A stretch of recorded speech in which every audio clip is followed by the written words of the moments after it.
The idea is pretty basic, really. Open Primaries was founded about 10 years ago with the simple mission to allow all voters to vote in every election. That sounds obvious, but that's just not the case in most elections in America today. And that includes Oklahoma. Jeremy Gruber was in town this week to talk with the folks from Unmute Oklahoma, the local proponents of open primaries.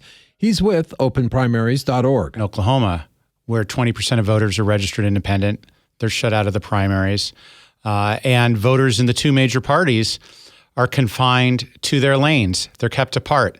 They can't vote for the best candidate for office. They have to vote for the best candidate that their party puts on the platform that they're allowed to participate in. It denies choice to everybody. Gruber's got a lot of data to back up the idea that fewer and fewer people are making the decisions that impact all of us. In 2020, 60% of elections in the general election in Oklahoma saw candidates running unopposed.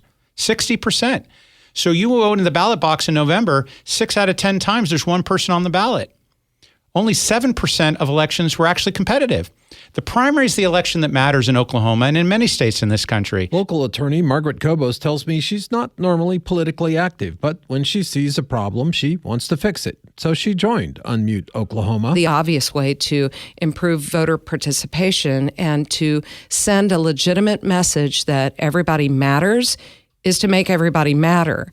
And that means we have to get those independents off the sidelines. We need to give them the ability to fully vote in all of the primaries. And while you might think that primaries have always been a part of how we do things here, think again. It used to actually be worse. You know, there's this false mythology that the primaries are for the parties, that the parties created them. They didn't.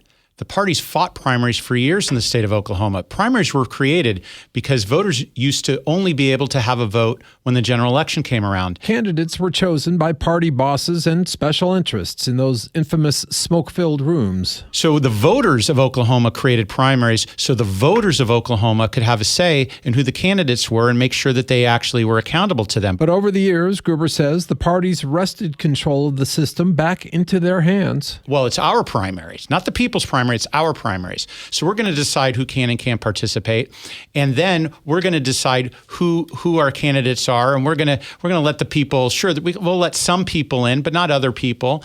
That's not why primaries were created in the first place. Primaries were created so that the people of Oklahoma would have the best opportunity to impact who the candidates were. Just how advocates plan to implement open primaries here is, well, an open question. Likely, it would begin with an initiative or referendum petition and go to a vote as a state question. Russell Mills, 1023 KRMG, Tulsa's News and Talk.